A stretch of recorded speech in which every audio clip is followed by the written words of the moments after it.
नमस्कार, कालका से समालका के इस खास बुलेटिन में आप सभी दर्शकों का बहुत स्वागत है। आपके साथ में हूं दिव्या। खबरों की शुरुआत करते हैं। खबर चंडीगढ़ से है, जहां मुख्यमंत्री नायब सैनी का बयान सामने आया है। उन्होंने कहा कि हरियाणा के अलग अलग हिस्सों में मैं जा रहा हूं। 10 साल में पहली बार ऐसा है कि गरीबों की चिंता की जा रही है। पहली बार आतंकवाद समेत देश की समस्याओं पर हमला हुआ और ये पहली बार है कि गरीब व्यक्तियों तक योजनाबद्ध तरीके से लाभ पहुंचाया गया है। गरीबी रेखा से 25 लाख लोगों को बाहर निकाला गया है।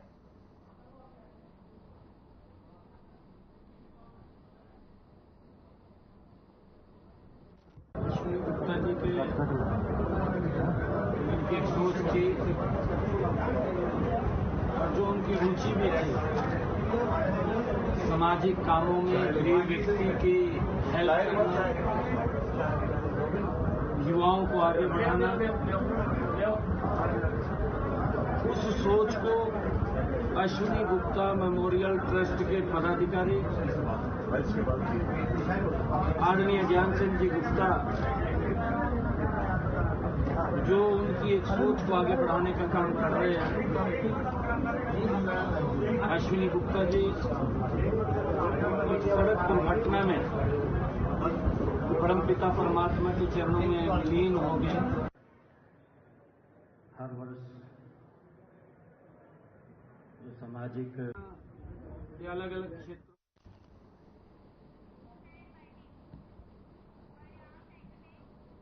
अम्बाला की मंडियों में सरकार द्वारा किसानों की सरसों की फसल खरीद शुरू हो चुकी है, जिससे किसानों के चेहरे पर खुशी नजर आ रही है। किसानों का कहना है कि सरकार बाजार के रेट से ज्यादा रेट दे रही है। बस देखना यह है कि सरसों की खरीद के सरकारी पैसे कितनी जल्दी किसानों के खाते में आते हैं।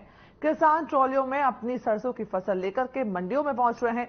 सरसों की 8% तक की नमी को जांचने के बाद किसान की फसल खरीदी जा रही है।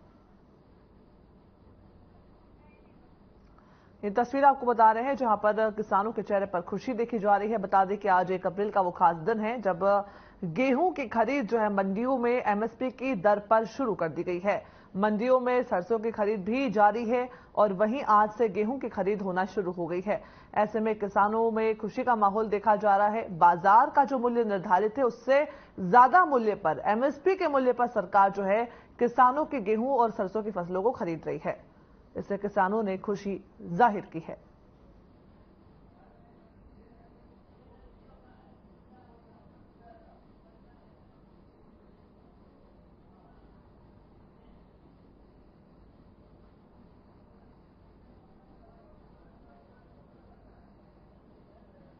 देख सकते हैं मंडियों में गेहूं की आवक शुरू हो गई है। गेहूं के ढेर लग रहे हैं, बोरियों जो है वहां पर लग रही है। साथ ही 8% की नमी जो है गेहूं की वो भी चेक की जा रही है और उसी आधार पर जो है गेहूं की खरीद की जाएगी।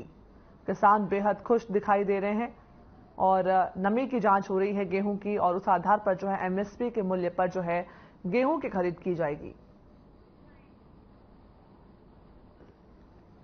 मेरा नाम रोहित है जी, मार्केट कमेटी मुलाना से हूँ। जैसे कि आपको पता है, सरकार ने मुलाना मंडी को सरसों के लिए सरकारी खरीद का केंद्र बनाया है और यहाँ पे अब तक सरसों की जो सरकारी खरीद है सुचारू रूप से चल रही है और अब तक हमारे पास 1500 क्विंटल के तकरीबन सरसों की आवक हो चुकी है, जिसमें से 700 क्विंटल की बिक्री हो चुकी है।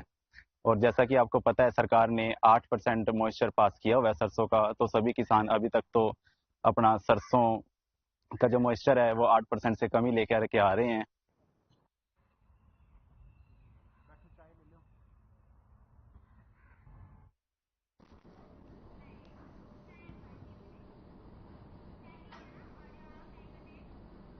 वहीं हरियाणा में वाहनों के शीशे पर ब्लैक फिल्म लगाकर घूमने वालों पर पुलिस सख्ती बरतने वाली है। हरियाणा सरकार इस पर 1 से 7 अप्रैल के बीच में विशेष अभियान चलाएगी और इस मामले में पुलिस महानिदेशक शत्रुजीत कपूर ने कहा कि हरियाणा पुलिस ऐसे वाहनों पर चालान करेगी। साथ ही ऐसे वाहन चालकों पर 10,000 रुपए तक का जुर्माना भी हो सकता है। डीजीपी ऑफिस से जिलों में तैनात डीएसपी और एसपी को इसकी जिम्मेदारी दी गई है। साथ ही एसपी को खुद इसकी समीक्षा करने के भी निर्देश दे दिए गए हैं। ये तस्वीरें जहां पर 1 अप्रैल से 7 अप्रैल तक विशेष अभियान जो है ट्रैफिक पुलिस के द्वारा चलाया जाएगा। अगर कोई भी वाहन चालक अपनी गाड़ी पर ब्लैक फिल्म लगा करके वाहन चलाता हुआ दिखाई दिया तो उससे 10,000 रुपए का जुर्माना वसूल किया जाएगा, उसका चालान काटा जाएगा। ये बड़ी खबर जहां पर ट्रैफिक पुलिस की तरफ से एक बड़ी सख्ती ब्लैक फिल्म लगा करके घूमने वाले वाहन चालकों के खिलाफ की जाएगी।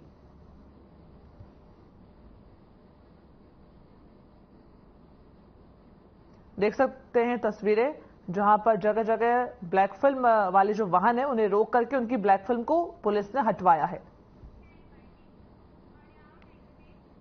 वहीं कुरुक्षेत्र के ब्रह्म सरोवर के तट पर स्थित श्री जयराम विद्यापीठ में देश के सुप्रसिद्ध गायक अजय याज्ञनिक द्वारा सुंदरकांड पाठ की मनमोहक सुचारू पदावली की गई है, जिसमें सभी श्रद्धालु मस्ती में भाव विभोर हो उठे।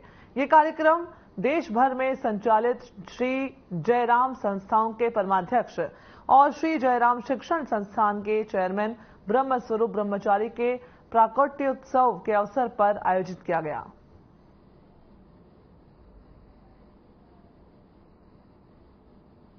किस प्रकार से जयराम संस्थाओं द्वारा बच्चों को अच्छी शिक्षा दी जाती है, लड़कियों को अच्छी शिक्षा दी जाती है, गौशाला का संचालन करके गौओं की सेवा की जाती है, तो ऐसी विभूतियां बहुत कम पैदा होती हैं।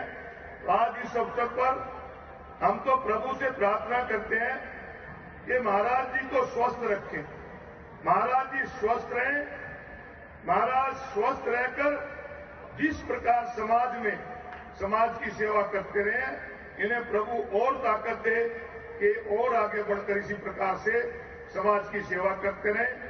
महाराज जी को पुनः जन्मदिन की बहुत बहुत बधाई। हम भी उन्हीं के शिष्य हैं, हम भी समाज का जो काम करते हैं वो समर्पण भाव से ही काम करते हैं। मैंने समर्पण सीखा है। सब धर्मान परित्यज्य माम एकम शरणं व्रज अहम शरण पापेभ्यो मोक्षयिष्यामि मा शुचि। हमें समर्पण जिस व्यक्ति ने किया है तो निश्चित तौर से भगवान उसका हाथ पकड़ के उसको उठाएंगे और गले लगाएंगे। अर्जुन समर्पण करके ही युद्ध जीता था। जब तक वो अकड़ के रहा, नहीं मैं ये नहीं, मैं वो नहीं, मैं मेरे रिश्तेदार में, तब तक भगवान श्री कृष्ण ने उसको गले भी नहीं लगाया और कोई विजय का आशीर्वाद भी नहीं दिया।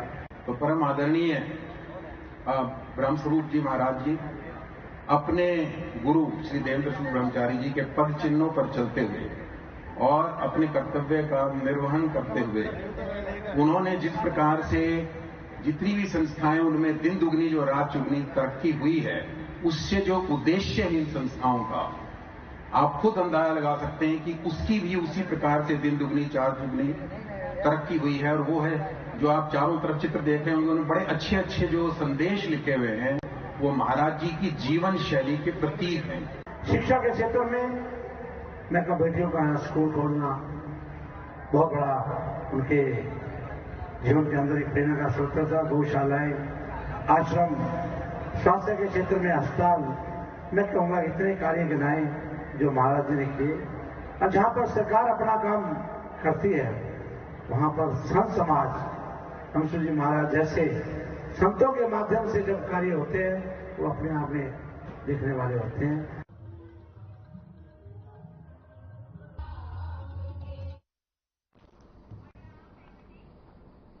खबरों बने रही हमारे साथ, खबरें जारी हैं। फिलहाल रुकेंगे छोटे से ब्रेक के लिए।